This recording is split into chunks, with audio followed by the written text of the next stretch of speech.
السلام علیکم۔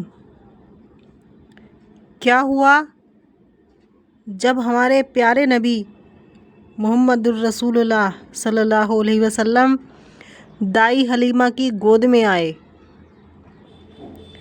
مکہ سے 150 کلومیٹر دور پر ایک بستی تھی جس کا نام بنو سعد تھا۔ حضور صلی اللہ علیہ وسلم کی پیدائش کے ایک ہفتے کے بعد بنو سعد کی 10 عورتیں اپنی اپنی سواری لے کر مکہ کی طرف کسی دودھ پینے والے بچے کی تلاش میں نکلیں۔ اس زمانے میں عورتوں کے لیے روزی کا ایک یہی ذریعہ تھا کہ وہ عورتیں مالدار گھرانوں کے بچوں کو اپنے گھر لا کر انہیں دودھ پلاتیں اور پھر جب وہ بچے تھوڑا بڑے ہو جاتے تو انہیں ان کے ماں باپ کو واپس کر دیتیں، اور اس کے بدلے میں ان بچوں کے ماں باپ دودھ پلانے والی عورت کو بہت زیادہ پیسے اور تحفے دیتے تھے۔ اسی امید میں بنو سعد کی 10 عورتیں مکہ کی طرف اپنی اپنی اونٹنیوں پر سوار ہو کر نکلیں۔ ان 10 عورتوں میں حضرت حلیمہ سعدیہ بھی تھیں۔ حضرت حلیمہ سعدیہ کے گھر پر بہت زیادہ غریبی تھی۔ ان کے شوہر کو کوئی کام نہ ملتا تھا۔ وہ بکری چرا کر ان سے دودھ نکال کر دن بھر کا گزارا کرتے تھے۔ حلیمہ سعدیہ کے گھر میں ایک اونٹنی بھی تھی، لیکن وہ بہت زیادہ کمزور ہو چکی تھی کیونکہ بنو سعد قبیلے میں گھاس بھی بہت کم اگتی تھی، اس لیے جانوروں کو بھی صحیح سے چارہ نہیں مل پاتا تھا۔ حلیمہ سعدیہ اپنی اس کمزور اونٹنی کو لے کر مکہ کی طرف ان 10 عورتوں کے ساتھ چل پڑیں تاکہ انہیں بھی کوئی دودھ پیتا بچہ مل جائے، جس کی وجہ سے ان کے گھر میں بھی پیسے آنے لگیں۔ حلیمہ سعدیہ کے ساتھ ان کا ایک دودھ پیتا بچہ اور ان کے شوہر تھے۔ ان عورتوں کی اونٹنیاں طاقتور تھیں، اس لیے وہ بار بار حلیمہ سعدیہ کی اونٹنی سے آگے نکل جاتیں اور پھر دور جا کر ان عورتوں کو ایک جگہ پر رکنا پڑتا تاکہ حلیمہ سعدیہ کی کمزور اونٹنی بھی دھیرے دھیرے ان کے پاس پہنچ جائے اور ساری عورتیں ایک ساتھ مکہ پہنچیں۔ ان عورتوں کو بار بار حلیمہ سعدیہ کے لیے رکنا پڑتا تھا، اس لیے آخر ان عورتوں نے حلیمہ سعدیہ سے کہا، اے حلیمہ، تمہاری وجہ سے ہمیں بار بار رکنا پڑتا ہے، دھوپ بھی بہت تیز ہے، اس لیے اگر تم اجازت دو تو ہم نکل جائیں اور تم دھیرے دھیرے اپنی اسی اونٹنی سے آتی رہنا۔ حلیمہ سعدیہ بیچاری اس وقت کیا جواب دیتیں؟ انہوں نے کہہ دیا کہ ٹھیک ہے، تم لوگ میری وجہ سے پریشانی مت اٹھاؤ، جو تم سب نکل جاؤ، میں اپنے شوہر کے ساتھ دھیرے دھیرے آ رہی ہوں۔ 2 دن کے سفر کے بعد یہ 9 عورتیں پہلے ہی مکہ پہنچ گئیں۔ مکہ میں جتنے بھی مالدار گھرانے تھے ان کے گھروں سے کوئی نہ کوئی دودھ پینے والا بچہ لے لیا۔ روایت میں آتا ہے کہ یہ 9 عورتیں سب سے پہلے ہمارے حضور صلی اللہ علیہ وسلم کے گھر آئیں، لیکن جب معلوم ہوا کہ اس بچے کا باپ نہیں ہے اور یہ بچہ یتیم ہے تو وہ اسے لینے سے انکار کر دیتی تھیں اور کہتیں، ارے ہم اتنی دور سفر کر کے اس لیے آئے ہیں تاکہ بچے کے باپ سے ہمیں کچھ پیسے اور خرچہ مل جائے، یہ بچہ تو یتیم ہے، اس سے ہمیں کیا ملے گا۔ اس لیے ساری عورتوں نے ہمارے حضور صلی اللہ علیہ وسلم کو لینے سے انکار کر دیا اور مکہ کے مالدار بچوں کو لے کر چلی گئیں۔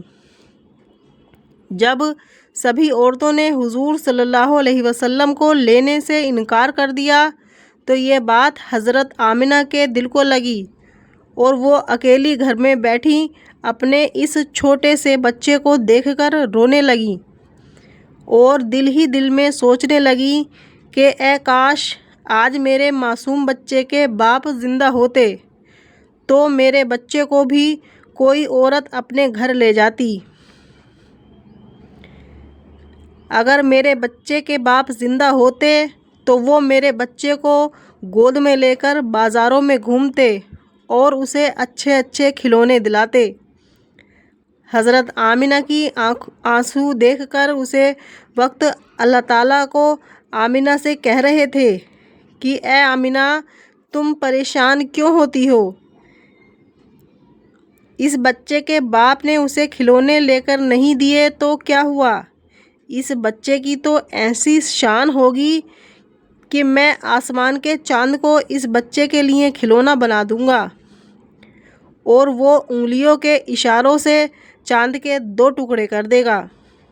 اے آمنہ، اس بچے کے باپ نے اسے بازاروں میں نہیں گھمایا تو کیا ہوا؟ آنے والے وقت میں دیکھنا، میں اس بچے کو آسمانوں پر بلا کر جنت کی سیر کراؤں گا۔ حضرت آمنہ خاموش پریشان بیٹھی تھیں اور شاید یہی سب باتیں سوچ رہی تھیں۔ حضرت عبدالمطلب کو بھی جب اپنے پوتے کے بارے میں یہ خبر معلوم ہوئی کہ کسی عورت نے بھی میرے پوتے کو قبول نہیں کیا ہے، سب نے لینے سے انکار کر دیا ہے، تو ان کے بھی دل پر ایک چوٹ لگی اور دل ہی دل میں سوچنے لگے، اے کاش آج میرا بیٹا زندہ ہوتا تو آج میرے پوتے کو یہ دن نہ دیکھنا پڑتا۔ شام کا وقت ہو چکا تھا۔ حلیمہ سعدیہ اس وقت مکہ پہنچیں تو انہیں معلوم ہوا کہ اب مکہ میں کوئی مالدار گھرانے کا بچہ نہیں بچا ہے۔ ان سبھی عورتوں نے ہر ایسے بچے کو لے لیا ہے جس کا باپ مالدار ہو۔ حلیمہ سعدیہ تلاش کرتی ہوئی حضرت آمنہ کے گھر پہنچی اور دروازہ کھٹکھٹایا۔ پوچھنے پر بتایا کہ میں دودھ پلانے والی ہوں، دیہات سے آئی ہوں، بچہ چاہیے۔ حضرت آمنہ نے سوچا یہ عورت بھی ابھی میرے بچے کو دیکھ کر منع کر دے گی کہ میں اس یتیم کو گود نہیں لیتی، لیکن پھر بھی اللہ نے ان کے دل میں بات ڈالی اور انہوں نے حلیمہ سعدیہ کو گھر کے اندر بلا لیا۔ حلیمہ سعدیہ کو بھی جب اس بات کی خبر ہوئی کہ بچہ یتیم ہے اور اس کا باپ نہیں ہے تو لینے سے انکار کر دیا اور واپس چلی گئیں۔ انہیں کوئی بھی بچہ نہیں ملا اور وہ اپنے شوہر سے پوچھا کہ اے حلیمہ، کیا ہوا، کوئی بچہ نہیں ملا؟ حضرت حلیمہ نے جواب دیا کہ نہیں، ہم دیر سے پہنچے، اس لیے مکہ کے سارے بچے ان عورتوں نے لے لیے اور میری قسمت میں شاید کوئی بھی بچہ نہیں ہے، لیکن ہاں ایک گھر میں گئی تھی تو وہاں ایک یتیم بچہ تھا، اس کا باپ مر چکا تھا، تو اس سے ہمیں کیا ملے گا؟ جب باپ ہی نہیں تو پھر ہمیں پیسے اور تحفے کون دے گا؟ اس لیے میں نے اس بچے کو لینے سے انکار کر دیا۔ رات کا وقت تھا، دونوں میاں بیوی خاموش بیٹھے تھے۔ حضرت حلیمہ کی گود میں جو بچہ تھا وہ بہت زیادہ رو رہا تھا کیونکہ وہ 2 دن سے بھوکا تھا۔ حضرت حلیمہ کے سینے میں بھی بالکل دودھ نہیں تھا کیونکہ حضرت حلیمہ بھی کئی دنوں سے کچھ نہیں کھایا تھا، اس لیے بھوک کی وجہ سے ان کے سینے میں بھی دودھ آنا بند ہو گیا تھا۔ اچانک خاموشی توڑتے ہوئے ان کے شوہر نے اپنی بیوی حلیمہ سے کہا کہ اے حلیمہ، ویسے بھی ہمیں کوئی بچہ نہیں ملا ہے اور ہم اتنی دور کا سفر کر کے مکہ پہنچے ہیں، کل صبح ہمیں واپس جانا ہے، اس لیے میں مناسب سمجھتا ہوں کہ تم جو اس یتیم بچے کو چھوڑ کر آئی ہو اس کو لے آؤ۔ چلو ہمیں کچھ پیسے نہیں ملیں گے تو کیا ہوا، کم سے کم اللہ کی طرف سے کچھ ثواب ہی ملے گا کہ ہم نے ایک یتیم بچے کو پال پوس کر بڑا کیا۔ خالی ہاتھ گھر لوٹتے ہوئے مجھے اچھا نہیں لگ رہا ہے۔ حضرت حلیمہ نے کہا کہ بات تو آپ صحیح کر رہے ہو، ٹھیک ہے، میں ابھی جا کر اس بچے کو لے آتی ہوں۔ اور پھر حضرت حلیمہ بی بی آمنہ کے گھر پہنچی۔ یہ دیکھ کر حضرت آمنہ بہت خوش ہوئیں کہ چلو میرے بچے کو کسی عورت نے تو قبول کیا۔ حضرت حلیمہ فرماتی ہیں کہ ذرا مجھے وہ بچہ تو دکھاؤ۔ حضرت آمنہ نے زمین پر لیٹے ہوئے بچے کی طرف اشارہ کر دیا۔ اس وقت حضور صلی اللہ علیہ وسلم کے اوپر ایک کپڑا پڑا ہوا تھا۔ حضرت حلیمہ نے جیسے ہی وہ کپڑا ہٹا کر ہمارے حضور کا چہرہ دیکھا تو ان کا دل دھک سے ہو گیا۔ حضور صلی اللہ علیہ وسلم نے مسکراتے ہوئے حضرت حلیمہ کی انگلی پکڑ لی۔ ایسا خوبصورت بچہ اور اس کی اتنی پیاری سی مسکراہٹ دیکھ کر حضرت حلیمہ خود پر قابو نہ رکھ سکیں اور اس بچے کو گود میں اٹھا کر سینے سے لگا لیا اور اسے پیار کرنے لگیں۔ بچے کو سینے سے لگاتے ہی حضرت حلیمہ کو ایسی ٹھنڈک محسوس ہوئی جو انہیں ساری زندگی میں نہیں مل سکی۔ پھر حضرت حلیمہ نے کہا کہ میں اس بچے کو ضرور لوں گی۔ حضرت آمنہ نے خوش ہو کر عبد المطلب کو بلوایا اور کہا کہ ایک عورت بچے کو لینے آئی ہیں۔ یہ سن کر عبد المطلب خوش ہوئے اور جلدی سے گھر پہنچے۔ حضرت حلیمہ سے پوچھا کہ تو کس قبیلے سے ہے؟ تو انہوں نے جواب دیا کہ بنو سعد سے ہوں۔ پھر پوچھا کہ تیرا نام کیا ہے؟ فرمایا کہ میرا نام حلیمہ سعدیہ ہے۔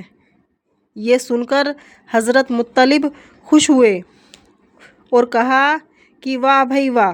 انہوں نے حضرت حلیمہ کی تعریف کی اور پھر فرمایا کہ تم میرے بچے کو لے جا سکتی ہو۔ حضرت حلیمہ جب بچے کو لے کر آگے بڑھنے لگیں تو رک کر آمنہ نے کہا، اے آمنہ، میں دیہات میں رہنے والی ہوں۔ میں نے آج تک ایسا خوبصورت بچہ کسی کے ہاتھوں میں نہیں دیکھا۔ حضرت آمنہ نے کہا، اے حلیمہ، تم دیہات کی رہنے والی ہو اور میں شہر کی رہنے والی ہوں۔ میں نے آج تک اس جیسا بچہ شہروں میں نہیں دیکھا۔ حضرت عبد المطلب پاس کھڑے تھے۔ انہوں نے کہا، اے حلیمہ، تم نے دیہات میں ایسا خوبصورت بچہ نہیں دیکھا اور اے آمنہ، تم نے شہروں میں ایسا خوبصورت بچہ نہیں دیکھا، اور میں ملکوں کا سفر کیا کرتا ہوں، میں نے ملکوں میں ایسا خوبصورت بچہ نہیں دیکھا۔ اگر اس وقت حضرت جبرائیل علیہ السلام موجود ہوتے تو شاید یہ کہتے، تم نے شہروں میں ایسا خوبصورت بچہ نہیں دیکھا، اور اے عبد المطلب، تم نے ملکوں میں ایسا خوبصورت بچہ نہیں دیکھا، اور میں جبرائیل ساری دنیا کا چکر لگاتا ہوں، میں نے ساری دنیا میں ایسا خوبصورت بچہ نہیں دیکھا۔ اور اگر اس وقت اللہ تعالیٰ سے کوئی پوچھتا تو شاید اللہ تعالیٰ فرماتا کہ میں اس بچے کا پروردگار، میں ساری دنیا کا مالک، بادشاہوں کا بادشاہ، میں اس بچے کی قسم کھا کر کہتا ہوں، میں نے ساری مخلوق میں اس بچے جیسا خوبصورت کسی کو پیدا نہیں کیا۔ حضور صلی اللہ علیہ وسلم کی تعریف کرتے ہوئے ایک بار فرمایا کہ یہ ہمارے حضور صلی اللہ علیہ وسلم آپ سے زیادہ حسین میں نے کسی کو نہیں دیکھا، اور آپ سے زیادہ خوبصورت انسان کسی عورت نے پیدا نہیں کیا۔ آپ تو ہر برائی سے پاک ہیں، آپ تو بالکل ویسے ہی ہیں جیسے آپ کو ہونا چاہیے تھا۔ حضرت حلیمہ سعدیہ حضور صلی اللہ علیہ وسلم کو گود میں لے کر اپنے شہر کے پاس پہنچی۔ رات بہت زیادہ ہو چکی تھی، بھوک بھی بہت زیادہ لگ رہی تھی۔ وہ چھوٹا بچہ بھوک سے رو رہا تھا۔ حضرت حلیمہ نے حضور کے بارے میں سوچا کہ اس بچے کو اپنے سینے سے دودھ پلا کر تو دیکھوں، شاید ایک دو قطرے دودھ اس بچے کو مل جائے۔ حضرت حلیمہ نے جیسے ہی حضور صلی اللہ علیہ وسلم کو اپنے سینے سے لگایا تو ان کے سینے میں دیکھتے ہی دیکھتے دودھ بھر گیا، اور حضور صلی اللہ علیہ وسلم نے پیٹ بھر کر دودھ پیا، اور اس دوسرے بچے نے بھی پیٹ بھر کر دودھ پیا۔ حضرت حلیمہ اور ان کے شوہر یہ دیکھ کر بہت حیران تھے، آخر یہ سب کیا ہو رہا ہے؟ پھر حضرت حلیمہ نے اپنے شوہر سے کہا کہ آپ اس برتن کو لو اور باہر ہماری جو اونٹنی کھڑی ہے اس کے تھنوں میں جا کر دیکھو، شاید تھوڑا بہت دودھ نکل آئے تاکہ ہم لوگ بھی کچھ دودھ پی لیں اور اپنی بھوک مٹا سکیں۔ شوہر برتن کو لے کر باہر اس کمزور اونٹنی کے پاس پہنچے تو دیکھ کر حیران رہ گئے کہ اس اونٹنی کے تھن دودھ سے بھرے ہوئے تھے۔ انہوں نے دودھ نکالنا شروع کیا اور پورا برتن بھر لیا۔ شوہر دودھ لے کر حضرت حلیمہ کے پاس پہنچے تو حضرت حلیمہ بھی حیران رہ گئی تھیں۔ ہماری اس کمزور اونٹنی کے اندر سے اتنا زیادہ دودھ کیسے نکلا؟ شوہر نے جواب دیا کہ اے حلیمہ، مجھے تو لگتا ہے کہ اس یتیم بچے کے ساتھ اللہ کی کوئی خاص مدد ہے، اس لیے ہمارے ساتھ ایسے عجوبے ہو رہے ہیں۔ حضرت حلیمہ نے حضور صلی اللہ علیہ وسلم کو اپنے گلے سے لگاتے ہوئے کہا کہ ہاں، مجھے بھی لگتا ہے کہ یہ میرا چاند سا پیارا بچہ ہمارے گھر کی ساری مصیبتوں کو ختم کر دے گا۔ سبھی لوگ دودھ پی کر سو گئے۔ صبح ہوئی تو شوہر نے اپنے قبیلے بنو سعد کی طرف لوٹنے کی تیاری شروع کر دی۔ وہ عورتیں پہلے ہی جا چکی تھیں اور بہت دور نکل چکی تھیں۔ شوہر پہلے اونٹنی پر بیٹھ گئے اور پھر اپنی بیوی کو اپنے پیچھے اونٹنی پر بٹھایا۔ ہمارے حضور صلی اللہ علیہ وسلم اس وقت حضرت حلیمہ کی گود میں تھے۔ ان کے شوہر اونٹنی کو بار بار کھڑا کرنے کی کوشش کر رہے تھے، لیکن وہ اٹھنے کا نام ہی نہیں لے رہی تھی۔ پریشان ہو کر شوہر نیچے اترے تو وہ اونٹنی ایک دم سے کھڑی ہو گئی۔ شوہر بہت زیادہ حیران ہوئے اور پھر سے اونٹنی پر آگے بیٹھ کر اسے چلانے کی کوشش کرنے لگے تو وہ پھر سے بیٹھ گئی اور اٹھنے کا نام ہی نہیں لے رہی تھی۔ شوہر کو کچھ شک ہوا اور انہوں نے حضرت حلیمہ سے کہا کہ اے حلیمہ، تم اس بچے کو لے کر آگے بیٹھو اور میں تمہارے پیچھے بیٹھتا ہوں۔ حضرت حلیمہ حضور صلی اللہ علیہ وسلم کو لے کر جیسے ہی آگے بیٹھیں تو وہ اٹھ کر کھڑی ہو گئی اور اس نے زمین پر سر رکھ کر 3 بار سجدہ کیا اور اللہ کا شکر ادا کیا کہ تو نے مجھے حضور صلی اللہ علیہ وسلم کی سب سے پہلی سواری بنا دیا۔ اور پھر اونٹنی ایک دم سے دوڑنے لگی اور بہت تیز چلنے لگی۔ حلیمہ سعدیہ اور ان کے شوہر حیران تھے کہ یہ تو وہی اونٹنی ہے کہ جسے لے کر ہم آئے تھے اور جو چلنے کو ترستی تھی۔ اب اسے کیا ہو گیا ہے کہ یہ اتنی تیز دوڑ رہی ہے؟ کچھ ہی وقت گزرا تھا کہ اس اونٹنی نے دوڑتے ہوئے ان 9 عورتوں کو پکڑ لیا اور تیزی سے چلتے ہوئے ان کے پاس سے گزریں تو ان عورتوں نے حیرانی سے پوچھا کہ اے حلیمہ، کیا تم نے سواری بدل دی ہے؟ حضرت حلیمہ نے جواب دیا، میں نے سواری نہیں بدلی بلکہ اس سواری کا سوار بدل چکا ہے۔ سب سے پہلے حلیمہ سعدیہ ہی اپنے محلے بنو سعد میں پہنچیں۔ حلیمہ سعدیہ فرماتی ہیں کہ اس دن میرے پورے محلے سے گلابوں کی خوشبو مہک رہی تھی۔ سارے محلے والے حیران تھے، آخر یہ خوشبو کہاں سے آ رہی ہے؟ یہ اللہ تعالیٰ کی طرف سے ہمارے حضور صلی اللہ علیہ وسلم کا اس قبیلے میں استقبال ہو رہا تھا۔ تو آج کی اس ویڈیو میں بس اتنا ہی۔ پھر ملتے ہیں ایک نئی اور اچھی ویڈیو کے ساتھ، تب تک السلام علیکم، اللہ حافظ۔